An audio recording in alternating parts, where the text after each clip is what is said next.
Welcome to my YouTube channel. आज हम पढ़ने जा रहे हैं हमारे 8th स्टैंडर्ड का third chapter that is from history. Third chapter effects of British rule, यानी कि हमारे इंडिया पे, हमारे जो देश है उस वहाँ पर ब्रिटिश कब आई, कैसे आई, वहाँ पर उन्होंने अपना जो कंपनी से किस तरह स्थापित किया, उन्होंने राजाओं के साथ दोस्ती किस तरह की, उनके साथ मिलजुल कर किस तरह उनको ख़त्म कर कर हमारे इंडिया पे खुद का राज्य स्थापित किया। वो सारी चीज़ें आज हम इस चैप्टर में पढ़ेंगे, क्योंकि लेसन का नाम ही है इफ़ेक्ट्स ऑफ ब्रिटिश रूल, यानी कि ब्रिटिश का इंडिया पे क्या क्या इफ़ेक्ट्स हुआ था। In this chapter we are going to study the effects of British rule over India। इस चैप्टर में हम स्टडी करेंगे इफ़ेक्ट्स क्या था ब्रिटिश का, ब्रिटिश जो रूल किया करती थी हमारे इंडिया पे, उसका क्या क्या इफ़ेक्ट्स, क्या क्या दुष्ट परिणाम हुए थे। क्योंकि कोई अच्छा परिणाम तो हुआ नहीं था, इसलिए उस हम दुष्ट परिणाम क्या क्या हुए थे, क्या क्या इल इफ़ेक्ट हुए थे, वो सारी चीज़ें हम इस चैप्टर में पढ़ेंगे।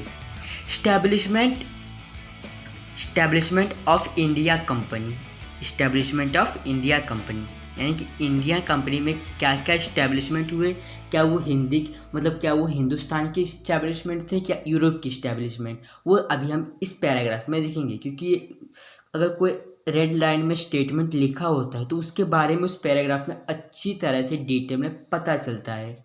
We have to see that due to geographical discoveries, the European powers reached the Indian coast। यानी कि geographical discoveries, हमने हमारे सेकेंड चैप्टर में पढ़ा कि geographical discoveries में जो वो उनका मतलब geographical discoveries यानी वो हमारे इंडिया में किस रास्ते से आया करते थे। अब तो कोई रास्ता है नहीं, सीधा प्लेन जाता है, ना कि वहाँ पर ट्रेन भी नहीं जा सकता। कहाँ पर? यूरोप में। अब वो रास्ता उन्होंने बनाया था हमारे इंडिया में पहुंचने के लिए, कि ताकि वो वहाँ हमारे इंडिया में आकर व्यापार बढ़ाएं, वहाँ पर धीरे धीरे रहकर पूरे इंडिया पे खुद का कंट्रोलेंस लाए। इसलिए उन्होंने जोग्राफिकल डिस्कवरीज को लेकर इंडिया तक पहुँचने की कोशिश करते थे। और एक दिन वो दिन आ गया जब जो यूरोपियंस थे वो इंडियन कोस्ट पे पहुँच गए। Powers reach Indian coast. All the European, included Portuguese, Dutch, French and British, entered the race for capturing the Indian market। यानी कि जो Dutch, Portuguese, France and British, ये मतलब क्यों आना चाहते हैं? जो डच, फ्रांस, ब्रिटिश और पोर्टुगीज, ये सब यूरोपियंस थे। अब इनका मेन जो उनका ऑब्जेक्टिव था वो क्या था कि हम इंडियन जो मार्केट है उसको कैप्चर कर ले, सबको सस्ते में माल देकर, कुछ ख़राब माल देकर, उनको जो पहले वो अच्छे माल दिया करते थे, पर जब धीरे धीरे वो इंडिया को अपने अधीन लाने लगे तब वो उनका जो कैप्चरिंग का जो प्लान था उसके हिसाब से वो अपने जो उनका माल हुआ करता था, जो उनके गुड्स हुआ करते थे, उसको धीरे धीरे थोड़ा मतलब डुप्लीकेट देने लगे।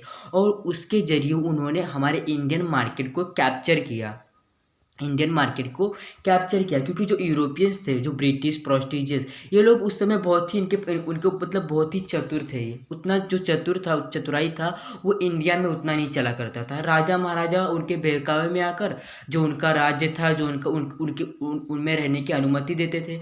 अगर वो उन्हें अपने राज्य में रहने की अनुमति ना देते तो ना आज ब्रिटिश रूल, मतलब उस समय ब्रिटिश रूल उस जगह पे आती ही नहीं थी। क्योंकि अगर उन्होंने पहली बार में उन्होंने युद्ध किया होता, पहली बार में उन्हें समझाया होता, तो ऐसा माहौल कभी होता ही नहीं कि गांधी जी को ब्रिटिशों को हटाना पड़ता है। When the British come to India for the trade purpose, the Portuguese had already settled here and they give a better resistance। यानी कि जब जो ब्रिटिश थी वो जब इंडिया में आई, उसके पहले ही पोर्टुगीज ने इंडिया पे जो राज किया था, इंडिया पे मतलब पूरे इंडिया पे राज नहीं किया था, गोवा साइड में, यानी कि जो कोस्ट था, गोवा की कोस्ट, वहाँ के थोड़े इलाकों पर खुद का राज स्थापित किया था, पूरे इंडिया पे नहीं किया था। और जो ब्रिटिश भी उनके सामने आ गई, किनके सामने? पोर्टुगीज के। क्योंकि उन्हें लगा, पोर्टुगीज को क्या लगा कि ब्रिटिश हमारे सामने आएगी तो हमारा जो महत्व है, जो इंडिया में हम अपना जो पावर स्प्रेड कर रहे हैं वो कम हो जाएगा। क्योंकि ब्रिटिश जो आ रही है वो जो पावर से वो खुद के साइड ले लेगी। इसलिए जो पोर्टुगीज और ब्रिटिश के बीच में बिटर रेसिस्टेंस यानी कड़वाहट आ गई किनके अंदर, जो ब्रिटिश और प्रोस्टिजियस के बीच में। Later friendly relation develop between them, फिर बाद में धीरे धीरे चल चल कर जब प्रोस्टिजियस ने उनके साथ थोड़ा मतलब मिलजुल कर थोड़ा रहता ना, मतलब कभी कभी कुछ वैसे चीज़ होते बाद में थोड़ा दोस्ती हो जाता है, उसी तरह जो ब्रिटिश और पोर्चुगीज के बीच में ऐसा हो गया था। But to establish the domination over India the British had to face many opposition from French, Dutch and local rulers.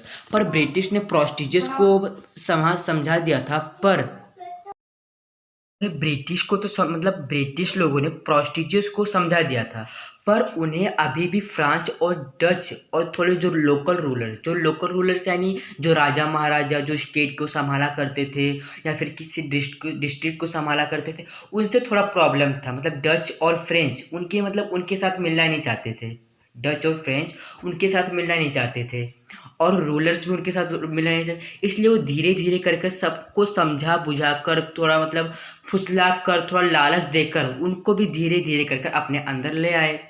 धीरे धीरे ये उनका अपोजिशन था, जो प्रोस्टिजियस और ब्रिटिश एक साइड हो गए, फ्रांस डच और लोकल रूलर्स जो थे वो एक साइड हो गए। अभी देखते हैं ब्रिटिश एंड मराठास, ब्रिटिश और मराठास के बीच में क्या क्या हुआ। अगर जब जो ब्रिटिश थी उन्होंने धीरे धीरे करके जो इंडियन मार्केट्स को कैप्चर किया, पर फिर भी जो मराठास थे उन्होंने ब्रिटिश को अपने अंदर नहीं आने दिया, उन्होंने ब्रिटिश के पावर को समझा ही नहीं। मतलब वो इतने मराठास भी जो थे वो उस समय बहुत पावरफुल थे, क्योंकि वो शिवाजी का काल था। उसके बाद जो यानी कि जो 15-16 था वो सब शिवाजी के बारे में सब वहाँ पर हुआ करता था। उसके चलते जो मराठा पावर्स बहुत ही दृढ़ हो गया था, बहुत ही मजबूत था उस समय।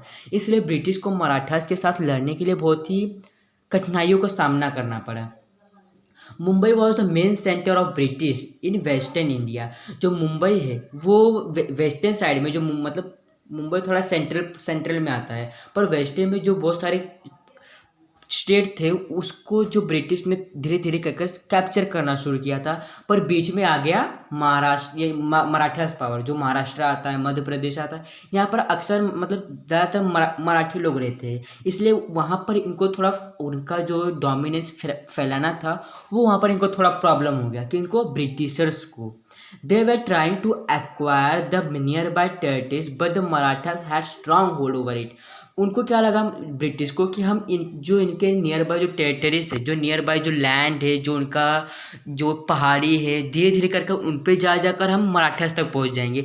पर वहाँ पर जो मराठास का स्ट्रांग होल्ड था वहाँ पर, यानी मतलब जो मराठास के जो सिपाही थे, जो मराठा को संभाला करता था, वो जो थे उन्होंने चारों तरफ से मराठा पावर को घेर रखा था, क्योंकि कोई ब्रिटिश उनके अंदर ना आ जाए। इसलिए जो मराठास थे उन्होंने चारों तरफ से घेर रखा था, अपने मतलब उनकी सेफ्टी किया करते थे। अपने जो उनका राज्य था, जो उनका मराठास का जो उनका जहाँ पर रहते थे उसको चारों तरफ से घेर रखा था, क्योंकि उन्हें पता चल गया था ब्रिटिश धीरे धीरे सब कैप्चर कर रही है। इसलिए जो मराठास थे उन्होंने ब्रिटिश से लड़ने के लिए मतलब पूरे अपने इलाके को होल्ड कर रखा था कि हम ब्रिटिश को अपने अंदर नहीं आने देंगे।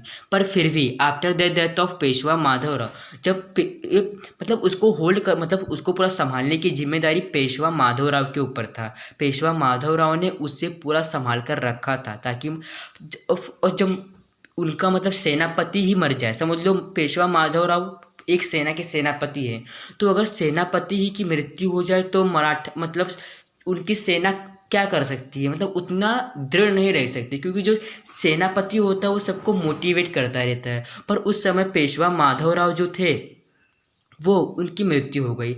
His uncle Raghunath Rao approached for help from the British due to his greed for Peshwaship. पर जो उनके जब पेशवा माधवराव मरे तो उनकी मृत्यु हुई, उसके बाद उनका कोई था नहीं, इसलिए जो एक उनके अंकल थे रघुनाथ राव, तो ऐसा पहला माना जाता था कि उन्हीं के खानदान में से उन्हीं के वारिस को उस तख्त पर बैठाया जाए जिनके पूर्वज उस पर बैठा करते थे, उसके आगे की पीढ़ी उस पर बैठे। ऐसा नहीं कि किसी भी हम राज्य के नागरिक को उठाकर उस तख्त पे बिठा दे, ऐसा पहले नहीं हुआ करता था। इसलिए रघुनाथ राव ने उस गद्दी को संभाला, वो बहुत ही लालची थे। रघुनाथ राव जो थे वो बहुत ही लालची थे। वो ब्रिटिश के बहकावे में आ गए, ब्रिटिश के बहकावे में आ गए, क्योंकि बहुत सारे जो राज्य थे वो ब्रिटिश के बहकावे में आए थे। बस खाली मराठा ही बचा था ब्रिटिश के बहकावे में आने के लिए। और जब ये रघुनाथ राव जी आए, रघुनाथ राव जब आए तो वो बहुत ही लालची थे। उन्हें लगा कि ब्रिटिश के साथ हम संबंध रखेंगे, ब्रिटिश के साथ, तो वो मतलब ब्रिटिश मतलब पहले ब्रिटिश का ऐसा ही मोटिव था कि वो हम हमसे लेन देन करेंगे, हमें ज़्यादा पैसे देंगे, प्रॉफिट देंगे हमें। इसलिए ये लालच में आ गए। कौन? पेशवा, जो पेशवाशिप पे कौन था? रघुनाथ राव।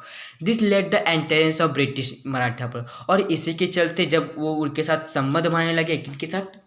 ब्रिटिश के साथ। कौन? रघुनाथ राव। जब संबंध बनाने लगे दिस लेट द एंटेरेंस, यानी और इसी के चलते उनकी किनका एंटेरेंस हुआ?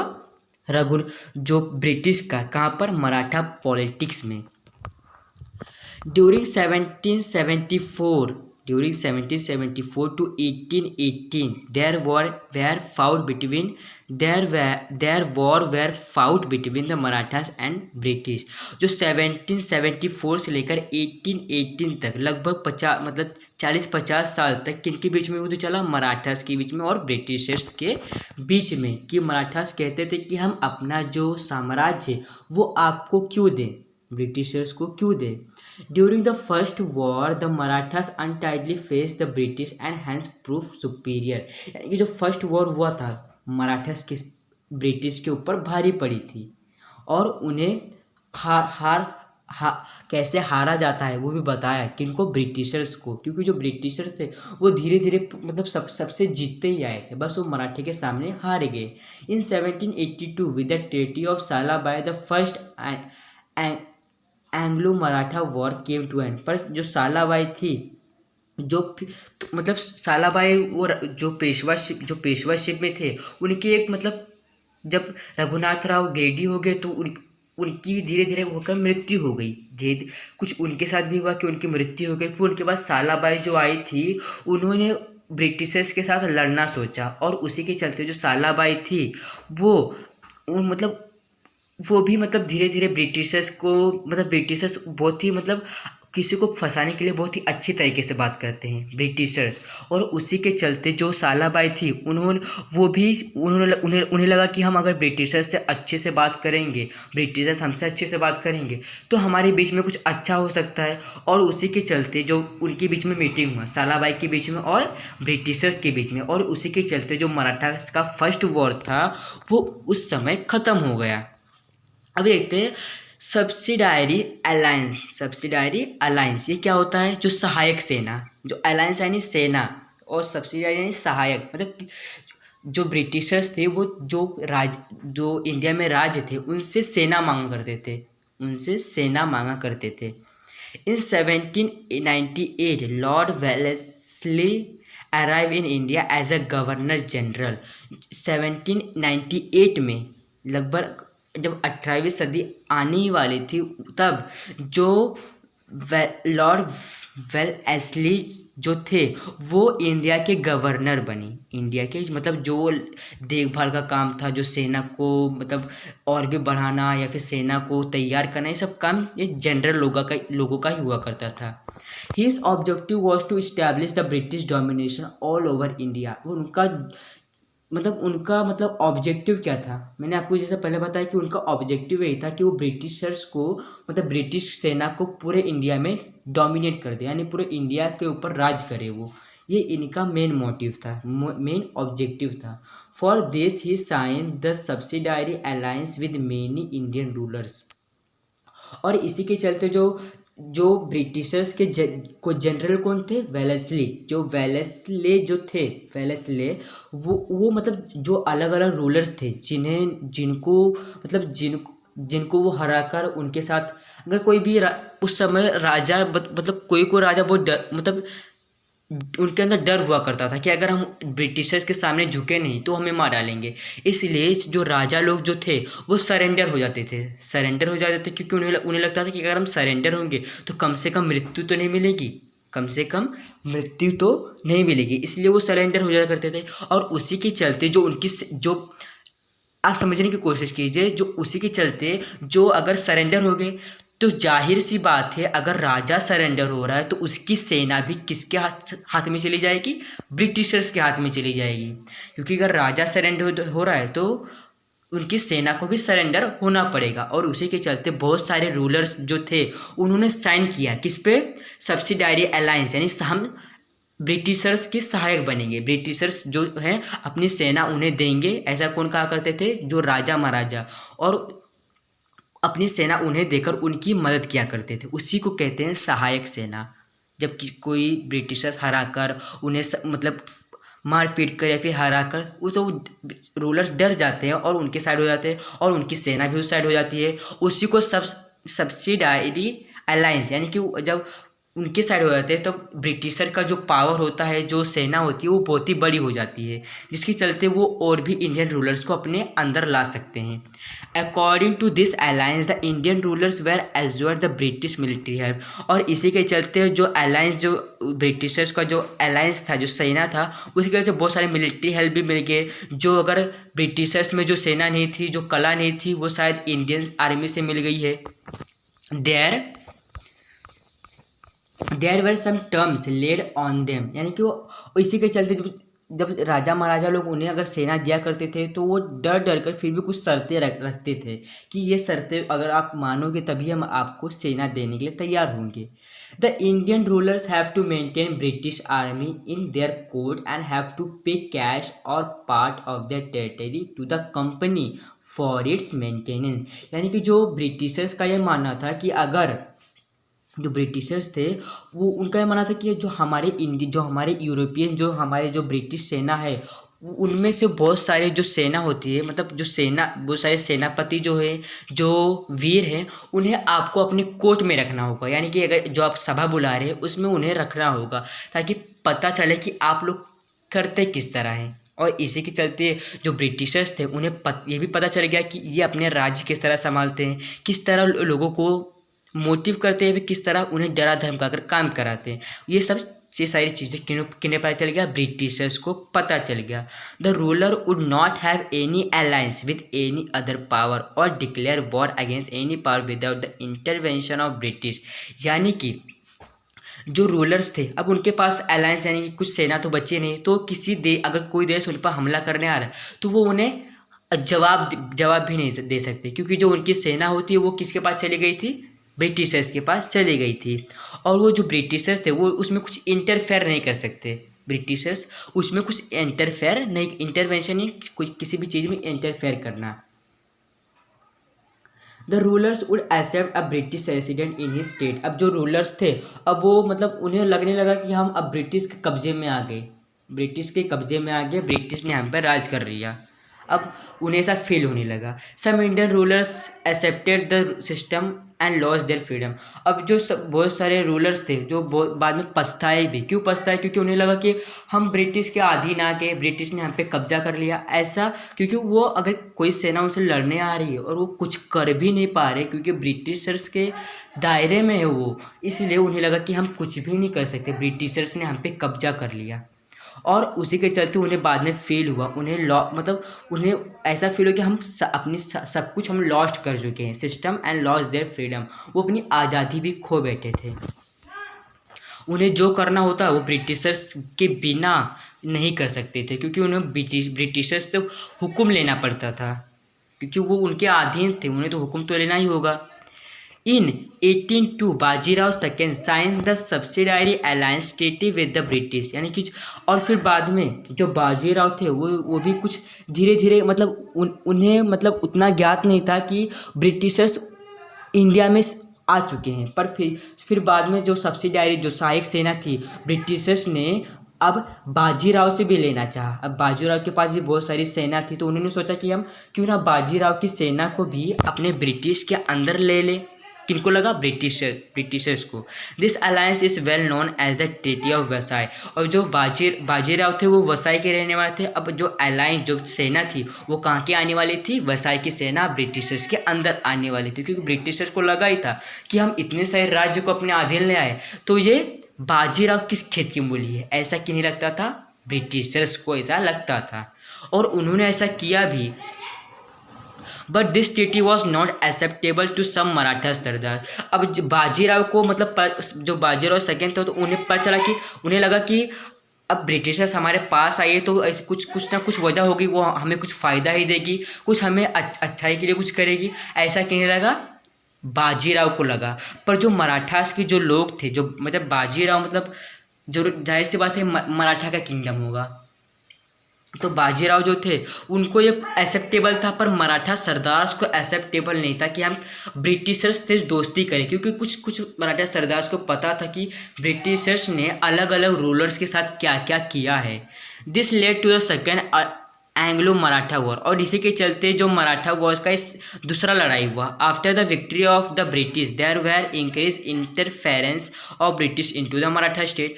अब जब बाजीराव ने उनके साथ दोस्ती कर ली, जब और मराठा सरदार उनके साथ मतलब बाजीराव ने उनके साथ दोस्ती की, पर जो मराठा सरदार जो कुछ माने जाने सरदार थे उन्होंने ब्रिटिशर्स के साथ दोस्ती नहीं की, और इसी के चलते ब्रिटिशर्स और सरदार मराठा सरदार के बीच में लड़ाई हुई, जिसके चलते जो ब्रिटिशर्स थे वो मतलब मराठास को हरा दिया। और उसी के चलते जो ब्रिटिशर्स का इंटरफेरेंस था, जो जब अब हरा दिया तो जाहिर सी बात है पूरा मराठा पावर किसके अधीन आ जाएगा, ब्रिटिशर्स के अधीन आ जाएगा, क्योंकि बाजीराव तो पहले उनकी साइड चले गए। अब पूरा मराठा कर भी क्या सकता है जब पूरा हार चुका है। अब ब्रिटिशर्स जो थे अब उस कंट्री में चाहे जो भी करे उसमें कोई भी इंटरफेयर नहीं कर सकता, कोई भी रूलर उसमें इंटरफेयर नहीं कर सकता, क्योंकि जो ब्रिटिशर्स थे वो ब्रिटिशर्स ने पूरे इंडिया को अधीन में ला लिया था, पूरे मराठा स्टेट को भी। This became intolerable and Bajirao second wages a war against the British. अब जो बाजीराव थे बाद में उन्हें एहसास हुआ, जैसे बाकी सारे राजा को एहसास हुआ उसी तरह बाजीराव को भी एहसास हुआ कि हम बहुत ही बुरे तरीके से फंस गए, हम बहुत ही इनटॉलरेबल है, हम बहुत ही उन्हें अंदर गुस्सा आ रहा था कि ब्रिटिशर्स ने मुझे फंसा लिया, मतलब ब्रिटिशर्स ने मुझे बेवकूफ़ बना दिया।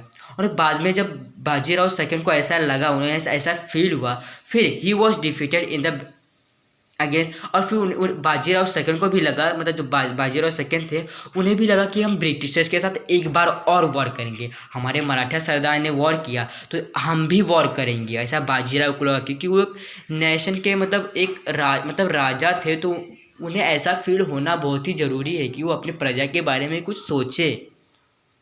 और इसी के चलते बाजीराव ने ब्रिटिशर्स के साथ सेकेंड वॉर किया एंड इन 1818 ही सरेंडर टू ब्रिटिश। और बाद में ही वॉज डिफीटेड, कौन डिफीटेड, बाजीराव उसमें हार गए, क्योंकि मराठा सरदार हार गए थे तो बाजीराव अकेला कर भी क्या पाता था। और इसीलिए जब वो हारने लगा तो वो धीरे धीरे करके सरेंडर कर दिया, जिस तरह बाकी राजा सरेंडर किया उसी तरह बाजीराव सेकेंड भी सरेंडर हो गए, किसको, ब्रिटिश को। In the main time the capital of Mughal was under the control of दौलत राव शिंदे। और जो दौलत राव शिंदे थे, जो मुगल तो ये समझ लो इस शिवाजी के टाइम पे हुआ करता था, पर उस समय थोड़ा बहुत मुगल का पावर बचा था जो कि दौलत राव हैंडल किया करता था। किसके कंट्रोल में था, दौलत राव के।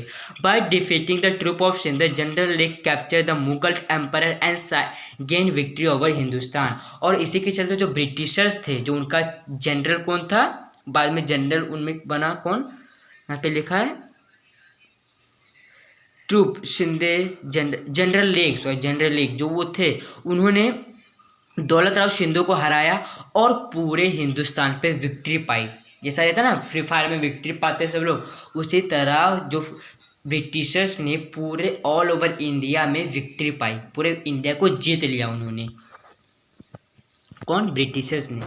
क्योंकि जो राजा महाराजा थे वो बहुत ही लालची हुआ करते थे, मतलब लालच के जो उनका लालच था उसके कारण ही पूरे इंडिया में ब्रिटिशर्स का स्थापना हुआ। अगर उनके अंदर लालच नहीं होता, अगर वो सोच समझकर काम करते तो उस समय ऐसा हुआ ही नहीं होता। अब देखते छत्रपति प्रताप सिंह ने क्या किया जब ब्रिटिशर्स उनके सामने आए। इन्होंने भी कुछ ऐसा किया होगा जिसके चलते कुछ ना कुछ तो प्रॉब्लम हुआ होगा। All through the Peshwaship came to an end. और इसी के चलते जो पेशवाशिप था, जो पेशवा का नामो निशान हट गया और वो वहीं पर ख़त्म हो गया। अब छत्रपति कौन आया, छत्रपति प्रताप सिंह ऑफ सतारा।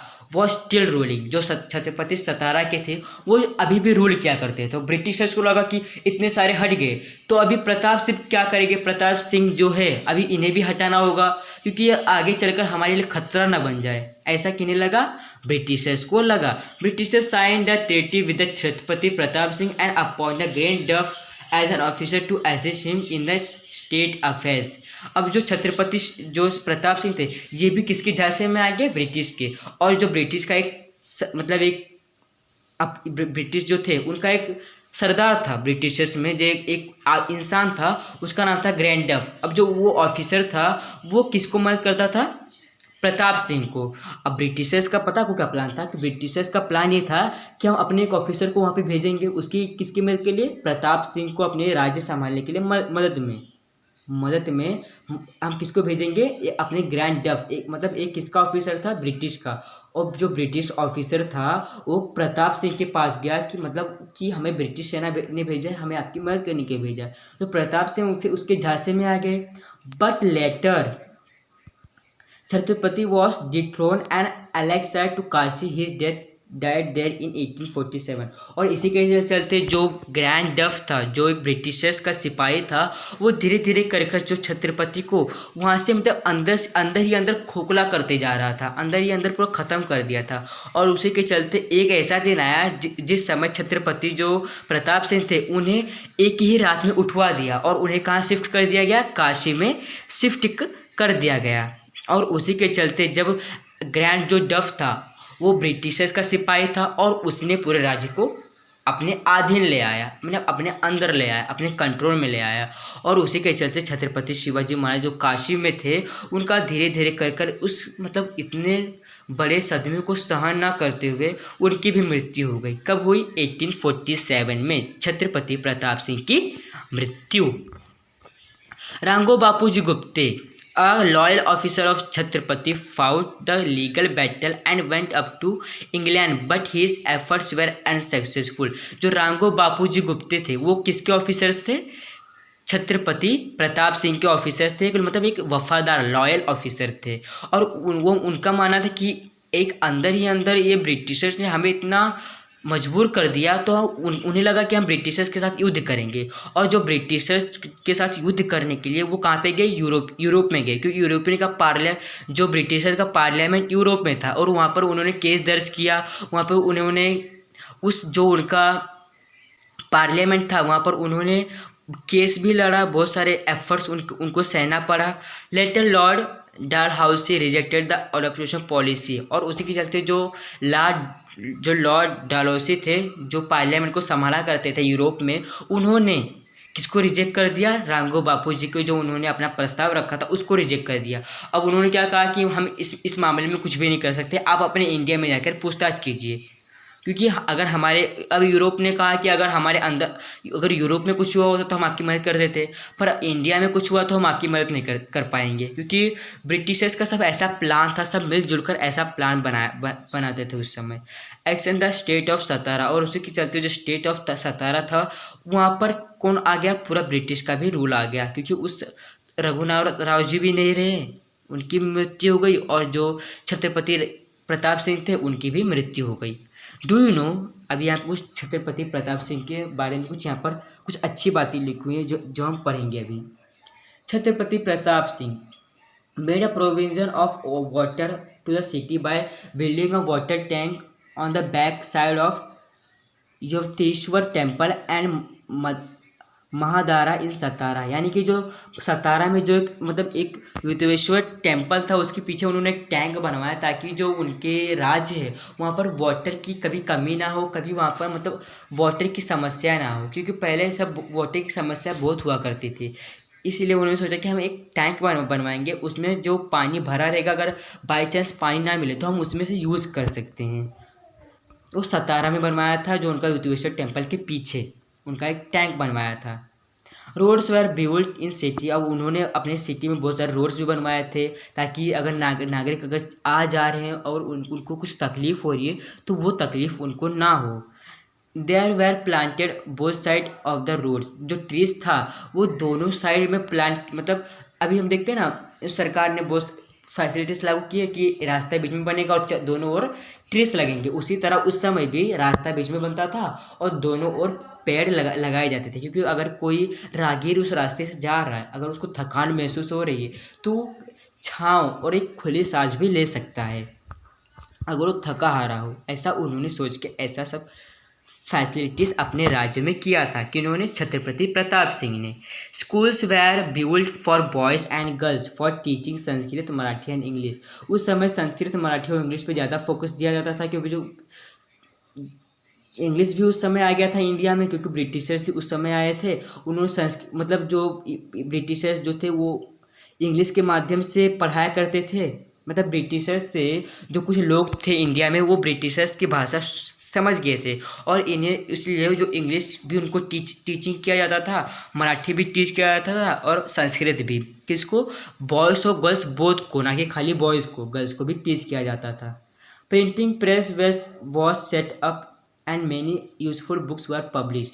और जो प्रिंटिंग प्रेस भी उस समय आ गया था। प्रिंटिंग प्रेस का आपको पता है कि इन्वेंशन किसने किया था? जॉन गुटनबर्ग जो एक थे, उन्होंने प्रिंटिंग प्रेस का इन्वेंशन किया था। उसके चलते जो उनका था, गुटनबर्ग ने प्रिंटिंग प्रेस का मतलब इन्वेंशन किया था, जिसके चलते जो बच्चों को उनके जो बुक्स थे वो बहुत ही अच्छी तरीके से मिल जाते थे। उन्हें मतलब कुछ इमेजिन करने की ज़रूरत नहीं पड़ती थी, क्योंकि उनको बुक्स मिलते थे, उसके चलते वो अच्छे से पढ़ भी पाते थे। उस समय थोड़ा टेक्नोलॉजी का डेवलप हो गया था, क्योंकि ये 18वीं सदी है। उस समय थोड़ा बहुत डेवलप हो गया था।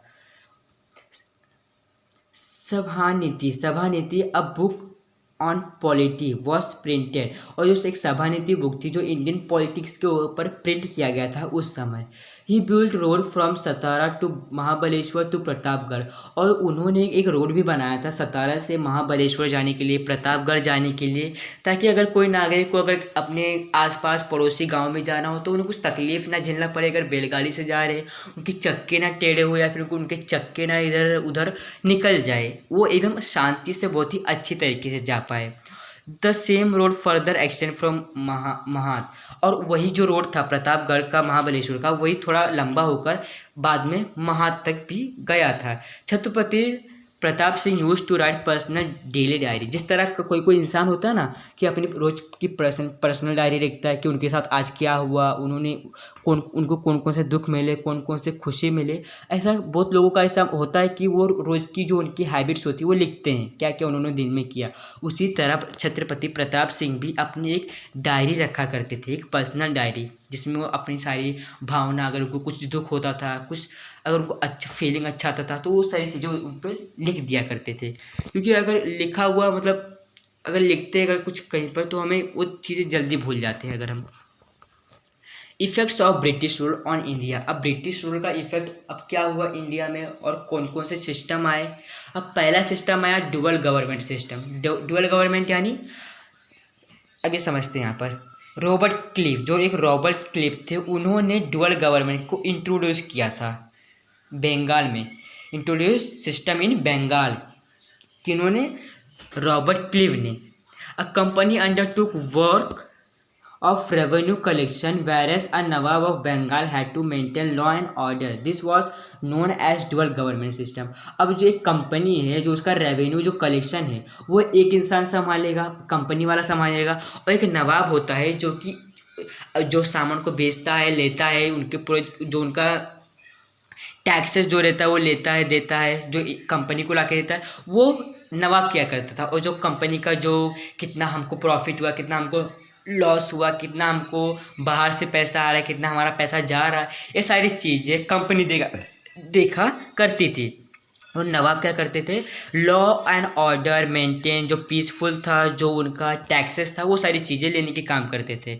पर ये जो डुअल गवर्नमेंट सिस्टम था ये एक तरह के से थोड़ा अच्छा था, पर जो ब्रिटिशर्स थे जो रूल करते थे इंडिया पे, उन्होंने इसका गलत फ़ायदा उठाया। The ill effect of dual government system could be seen after certain time period. और इसी का जो उन्होंने ड्यूअल गवर्नमेंट सिस्टम बनाया था उसका जो था मतलब इसका जो इल इफेक्ट यानी कि इसका जो दुष्परिणाम थे वो धीरे धीरे करके सामने आए। अब कौन से परिणाम सामने आए?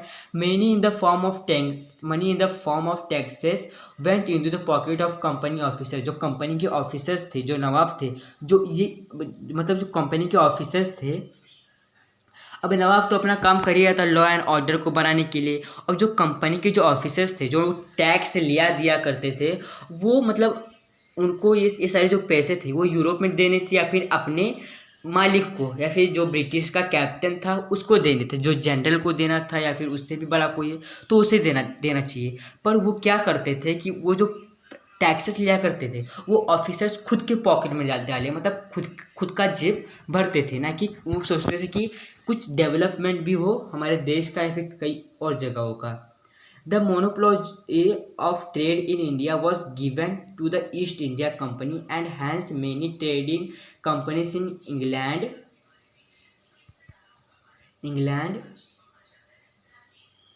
Invite them. यानी कि जो बहुत सारी कंपनीज, मतलब उस समय जो कंपनीज को मतलब चलाने का हक कोई एक ही इंसान को रहता था, वो खाली ईस्ट इंडिया कंपनी वालों को हक था कि वो एक मतलब कंपनी को स्टैब्लिश कर सकते हैं, मतलब खाली ईस्ट इंडिया वाले उस कंपनी को स्टैब्लिश कर सकते हैं, सारी लोग कंपनीज इस्टेब्लिश नहीं कर सकते।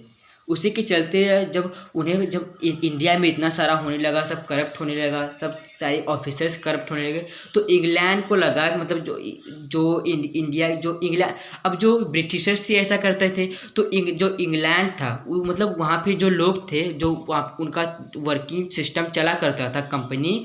India receive criticism in England and British parliament into some important laws to keep control over the company. अब जब ब्रिटिशर्स को जो यूरोप में रहा करते थे उनको सारे पैसे जाने चाहिए या फिर जनरल को पैसे जाने चाहिए, पर उन तक सही सलामत पैसे पहुंचते ही नहीं थे। तो उन्हें लगा कि ये सब पैसे जा कहाँ रहे, हमारे पास नहीं आ रहे, नवाब के पास नहीं आ रहे, तो पैसे जा कहाँ रहे।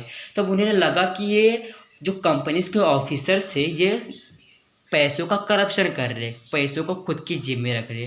तो उन्होंने कुछ बहुत सारे लॉस बनाए, बहुत सारे रेगुलेशन बनाए, ताकि जो पैसा अगर कोई इंसान दे रहा है, कोई टैक्सेस दे रहा है, तो वो टैक्सेस क्यों ले जाते हैं? टैक्सेस गवर्नमेंट खुद के फुलफिलमेंट के लिए नहीं लेती, वो अपने देश के फुलफिलमेंट के लिए, मतलब उससे किसी घर में बिजली आए, कहीं पानी जाए, कहीं फैसिलिटीज़ आए, उसके लिए टैक्सेस भरवाए जाते हैं, और वो टैक्सेस कुछ ना कुछ देश को यूज़ होते हैं।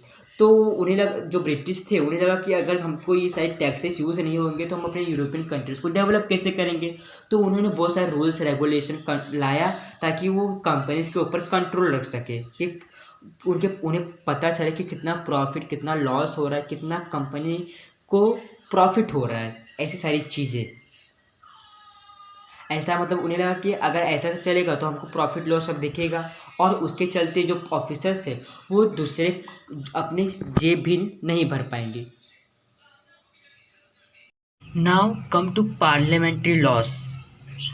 अब हम देखेंगे पार्लियामेंट्री जो यूरोपियन गवर्नमेंट्स था उसमें हमने पढ़ा कि जो यूरोपियन गवर्नमेंट्स जो है उन्होंने पार्लियामेंट्री लॉस बनाए। क्यों बनाया था? एक कंपनी में सारे रूल्स और रेगुलेशन जो है वो बहुत ही अच्छी तरीके से यूज़ कर सके, बहुत ही अच्छी तरीके से उसको हैंडल कर सके, ताकि कोई उसमें अगर ऑफिसर काम करता है वो अपना कोई निजी मतलब कोई खुद के करप्शन के लिए, खुद के लिए कोई किसी से ज़्यादा टैक्सेस ना ले, या फिर जो अगर टैक्सेस ले रहे हैं जो गवर्नमेंट को देना चाहिए, जो टैक्सेस अगर वो जनता से ले रहे हैं तो वो जो टैक्सेस है वो सीधा कंपनी के पास जाना चाहिए, सीधा गवर्नमेंट के पास जाना चाहिए, ना कि वो ऑफिसर खुद के जेब में डाले।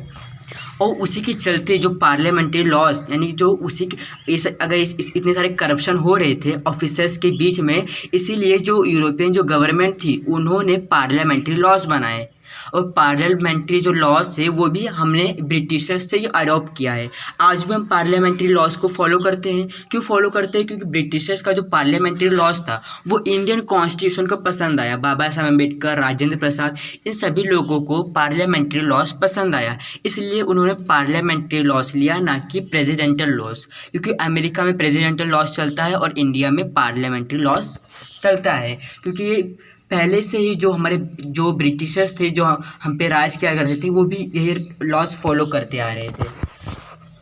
According to regulating act of 1773 the Bengal government came to be known as the governor general. अभी जो बंगाल का गवर्नर था, कौन था बंगाल का गवर्नर?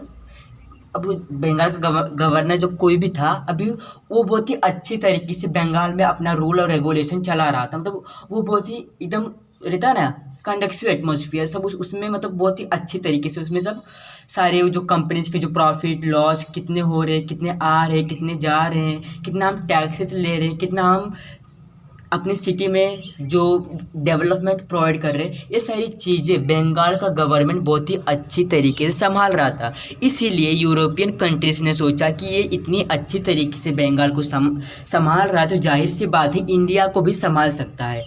इसीलिए उस समय जो 1773 का जो बंगाल का गवर्नर था, उसको गवर्नर जनरल बना दिया गया। गवर्नर जनरल यानी इंडिया के पूरे, पहले वो बंगाल पे राज किया करता था, अब पूरे इंडिया पे उसका कंट्रोल आ गया है। हाँ, अकॉर्डिंग टू दिस एक्ट, और इसी के जो लॉस था एक्ट यानी जो लॉस है, लॉर्ड वारन हास्टिंग, जो मैंने बोला कि बंगाल का जो गवर्नमेंट था वो कौन था? लॉर्ड वारन हास्टिंग जो ये था, अभी इसको गवर्नर जनरल बना दिया गया, became the governor general of India. He got the right to control the policies of Mumbai and Madras provinces। अब जब ये पूरे इंडिया का गवर्नर बन ही गया है, तो जाहिर सी बात है सारी जगहों पर इसका राज होगा, और उसी के चलते मुंबई और मद्रास यानी जो हमारा पहले मद्रास, जो चेन्नई है वो पहले मद्रास हुआ करता था, उस पर भी इसका कंट्रोल पूरी तरीके से आ गया था। अ कमिटी ऑफ 4 मेंबर्स वो सेटअप टू असिस्ट हिम। अब उसकी मदद के लिए अगर उसको कुछ सहायता की ज़रूरत पड़ती है, अगर वो इंडियन पीपल्स के ऊपर विश्वास नहीं करता, तो उसके लिए यूरोपियन गवर्नमेंट ने उसके साथ 4 सिपाही को लगा दिया, 4 लोगों को उसके साथ भेज दिया। अगर क्यों भेजा? क्योंकि जो वॉरेन हास्टिंग था उसको अगर कुछ खतरा महसूस हो रहा है, कुछ उसको डर लग रहा है, कुछ वो शायद बंगाल का था तो उसको थोड़ा कम एफर्ट्स लेना पड़ता होगा, पूरे इंडिया का हो गया तो ज़्यादा एफर्ट्स करना पड़ेगा उसको, इसीलिए उसके साथ 4 सिपाही और भी लगा दिए गए ताकि वो उनकी सहायता कर सके। किसकी? वॉरेन हास्टिंग की। किसके लिए? इंडिया में रूल्स और रेगुलेशन, कंपनीज के टैक्सेस लेने देने के लिए। और उसी के चलते इन 1784 Pitt's India act was pass. और जब ये वॉरेन हास्टिंग, इसका मतलब रिटायरमेंट हो गया, ये हट गया। कहाँ से हट गया? गवर्नर जनरल से ये हट गया। और उसके बाद हमने ये वॉरेन हास्टिंग कब आया था? 1773 में। और पिट्स कब आए? 1784 में। यानी 10 साल का डिफरेंसेस था किनके बीच में? वॉरेन हास्टिंग के बीच में और पिट्स के बीच में। 1784 में पिट्स आया जो पूरा जनरल पूरा गवर्नमेंट को अपने कंट्रोल में लाया। The act provided for appointment of a permanent board of control for better regulation and management of affairs the East India company in India. यानी कि जो कंट्रोल था, जो किसका control?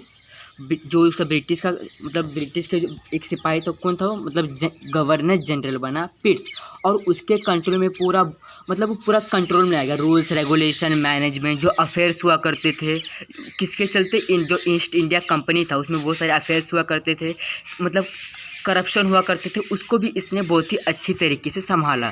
In 1830, 1833 and 1853 new laws were pass by parliament to make certain changes the working of the company. यानी कि जब 1813 आया, 1833 आया, 1853 आया, तो उसमें धीरे धीरे 20-20 साल के बीच में बहुत सारे डेवलपमेंट होते गए, बहुत सारे टेलीफोन्स आए और बहुत सारे मतलब अलग अलग डेवलपमेंट्स होते गए, जिसके चलते कंपनीज़ में भी डेवलपमेंट लाना पड़ा। अब कंपनीज में पहले पुरानी मशीनें, कुछ कम यूज़ करने वाली मशीनें यूज़ हुआ करती थी, और उसके बाद जब डेवलपमेंट आया तो उसमें बहुत ही आधुनिक टेक्नोलॉजी के मशीनें उसमें लाई गई, और उसी के चलते टैक्सेस को बढ़ा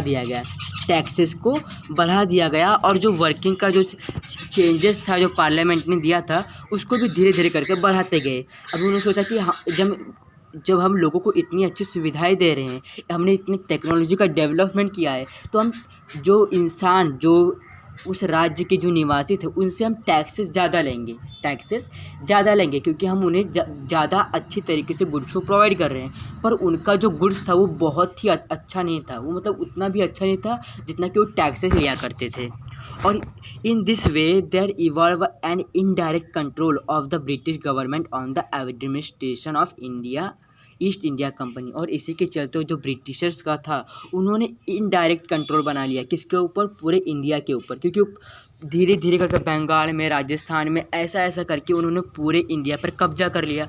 अब पूरे इंडिया में जो रूरल के गवर्नमेंट है, जो पुलिस है, जो कुछ कोई लोग जो लोग भी है, अब वो किसके साइड हो गए थे, मतलब जो राजा महाराजा हैं लोगों ने मिलकर ही हमारे इंडिया को ब्रिटिश के हाथों में दिया था। अगर राजा महाराजा उस समय नहीं डरते तो जो ब्रिटिश के हाथ में हमारा इंडिया कभी भी नहीं जाता। ये गलती जो उस समय के राजा महाराजा उनसे डर कर उनके साइड में हो जाते थे, उन्हें सरेंडर कर देते थे और उनके लालच में आकर, कंपनीज के लालच में आकर उनके साथ हो जाते थे। With the emergence of British rule a new administrative system got develop in India. और जब जो ब्रिटिश का था वो धीरे धीरे करके मैंने आपको बताया डेवलपमेंट होते गया, और उसी के चलते civil service, military, police force and judicial system became main pillars of British administration in India. अब सिविल सर्विस जो नागरिक सेवा रहते हैं, जो नागरिक की सेवा करते हैं, जैसे पुलिस हो गए, जो कर्मचारी हो गए, या फिर जो सिविल IAS ऑफिसर हो गए, जो डिस्ट्रिक्ट को ध्यान रखते हैं, ये सब सिविल सर्विस में आते हैं। मिलिट्री जो हमारे जो ब्रिटिश ने मिलिट्री भी लगा रखा था, कहाँ पे मिलिट्री लगा रखा था, एयर, नेवी, जो ये सब एयरफोर्स था, अपनी जो कंट्रीज़ के चारों ओर से मिलिट्री को लगा रखा था, ताकि इंडिया में कोई दूसरा पावर ना आ सके, खाली ब्रिटिश ही उस पर राज करे, दूसरा पावर ना आए, क्योंकि उन्होंने प्रोस्टिजियस ये सब लोगों को भगा दिया था उस समय। फिर बाद में खुद का ही राज्य स्थापित किया था वहाँ पर।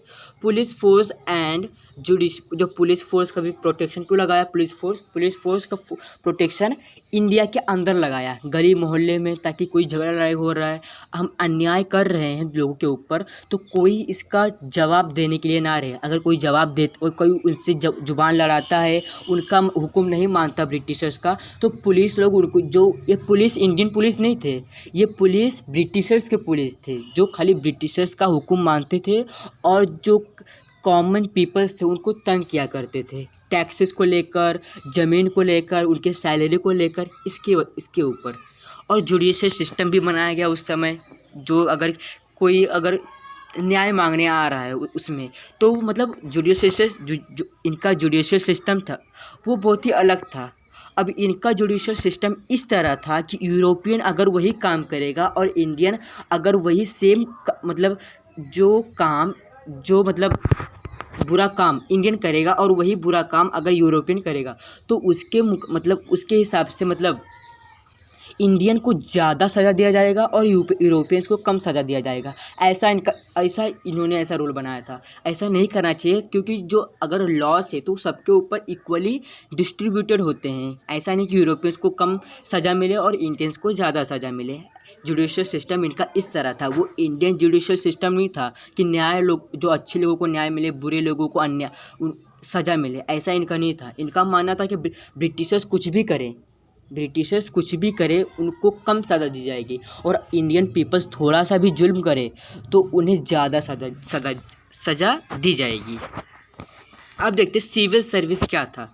To strengthen the British rule in India there was a need of bureaucrats. Lord Cornwallis introduced bureaucracy. Civil service became an important part of British government. He restricted the private trade carried out by the company officers, and for this purpose he increased their salary. अब civil service में ये होता है कि जो IAS officer जो रहते हैं, जो IPS होते हैं, और भी जो बाकी सारे ऑफिसर्स होते हैं जो इंडिया में सरकारी नौकरी करते हैं, जो ब्रिटिश के तरफ से काम करते हैं, उनको सैलरी उनकी बढ़ा दी गई।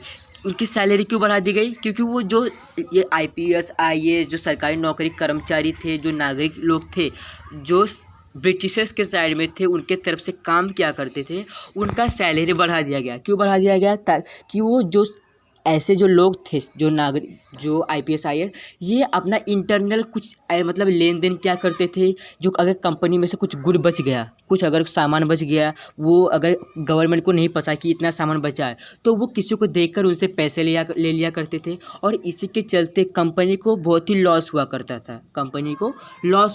क्योंकि जो ये लोग थे, जो गवर्नमेंट के जो नागरिक लोग थे, जैसे मैंने बताया आईएएस आईपीएस जो ये सब थे, ये अपना अंदर ही अंदर कुछ अलग पैसा कमा रहे थे। उनको गवर्नमेंट से अलग पैसा मिलता था कंपनी की तरफ से, पर वो खुद के बीच में नागरिकों के बीच में अलग पैसा कमाते थे। इसलिए गवर्नमेंट ने सोचा कि अगर हम इनका सैलरी बढ़ा देंगे तो शायद ऐसा ना करे, ये दूसरा काम पे ऊपर ना जाए, खाली कंपनी के प्रोग्रेस के ऊपर उस खुद का ध्यान लगाए। और इसी के चलते ब्यूरोक्रेसी लाया। ब्यूरोक्रेसी यानी जो डिस्ट्रिक्ट कलेक्टर जो ये सब होते हैं, ये सब मिलकर इंडिया को मतलब एक अच्छे रास्ते कुछ मतलब जो इंडिया के जो आईएएस ऑफिसर, नागरिक, जो बहुत सारे कर्मचारी होती हैं सरकारी कर्मचारी, उनको अब उनका जो सैलरी था वो सब बढ़ा दिया गया। और उसी के चलते इसी को ब्यूरोक्रेसी कहा जाता है। क्या? Bureaucracy. For the convenience of administration, he divided the British occupied territories into districts. अब बहुत ही अच्छी तरीके से एडमिनिस्ट्रेशन चलाने के लिए ब्रिटिशर्स ने जो कंट्रीज़ को जीता था, जो इंडिया को जीता था, उसमें जो टेरिटरीज थे उनको जो मतलब डिस्ट्रिक्ट में कन्वर्ट कर दिया, छोटे छोटे डिस्ट्रिक्ट में, और उनके ऊपर एक एक ऑफिसर बिठा दिया। कौन सा ऑफिसर? IAS officer, collector. हर एक डिस्ट्रिक्ट का एक एक कलेक्टर होगा। Chief of district administrator. और जो कलेक्टर था वही सब संभालेगा। उसमें जो पुलिस है, जो नेता है, जो कोई भी लोग है, वो सब किसके नीचे रहेंगे? कलेक्टर के नीचे रहेंगे, क्योंकि वो एक ही चीफ हुआ करता था उस समय का। He was responsible for collection of revenue. अब कंपनी को अगर कुछ मतलब डिस्ट्रिक्ट में अगर कुछ एक कंपनी है, उसमें अगर प्रॉफिट लॉस कितना हो रहा है, कितना कलेक्शन आ रहा है, इसका सब रेवेन्यू कौन देखता था? डिस्ट्रिक्ट कलेक्टर ही देखा करता था। गिविंग जस्टिस, लोगों को न्याय देने का काम भी यही किया करता था। मेंटेनिंग लॉ एंड ऑर्डर, जो उनके लॉ एंड ऑर्डर उनकी डिस्ट्रिक्ट में बनी रहे, कोई झगड़ा लड़ाई ना हो, ब्रिटिशर्स के सब नीचे रहे, ब्रिटिशर्स से कोई जुबान ना लड़ाए, ब्रिटिशर्स को कुछ तकलीफ़ ना हो, इसके लिए काम करते थे। इंडियन के लिए कुछ काम नहीं करते थे ये, क्योंकि ये डिस्ट्रिक्ट कलेक्टर जो थे ये ब्रिटिशर्स के डिस्ट्रिक्ट कलेक्टर थे, इंडिया के नहीं थे। ये ब्रिटिशर्स का साइड ज़्यादा दिया करते थे। अगर गिविंग जस्टिस, यहाँ पे जो है वो जस्टिस केवल किसको दिया करते थे? ब्रिटिशर्स को। इंडियन को कोई जस्टिस इनका देने का कोई उद्देश्य था ही नहीं। The officers were appointed through the competitive exam known as Indian Civil Service. Indian civil service. अभी उस समय आईसीएस हुआ करता था। अगर कलेक्टर को किसका एग्ज़ाम देना पड़ता था? आईसीएस का। और आज किसका एग्ज़ाम देना पड़ रहा है? IAS, Indian administrative service. और उस समय इंडियन सिविल सर्विस का साइड मतलब एग्ज़ाम देना पड़ता था। और इसी के चलते बहुत सारे डिस्ट्रिक्ट कलेक्टर अपॉइंट हुए, सब 5-5 साल के, मतलब कभी कभी कोई रिटायर होता था, किसी की मृत्यु हो जाती थी। और उसी के चलते बहुत सारे कलेक्टर और भी आए जिन्होंने ऐसा ही अपना रूल्स और रेगुलेशन चलाते हैं। और हमारे इंडिया पे धीरे धीरे करके पूरा कंपनी, पूरा मार्केटिंग को, पूरा जो इंडिया का जो बहुत सारे स्कल्पचर्स, जो ये सारी चीज़ें थी, बड़ी बड़ी चीज़ें, उन पे भी पूरा हक ले लिया। किन लोगों ने? ब्रिटिशर्स ने। और इसके आगे हम पढ़ेंगे कि हमारे इंडिया में कौन कौन से और बाकी सारी चीज़ें आई, जुडिशल सिस्टम किस तरह हुआ, मिलिट्री फोर्स किस तरह हुआ, ये हम हमारे पार्ट 2 में पढ़ेंगे। अभी के लिए thank you, bye bye, and thanks for watching video. Please like, share and subscribe to our channel. If any doubt was there then please ask me in comment box. Bye bye.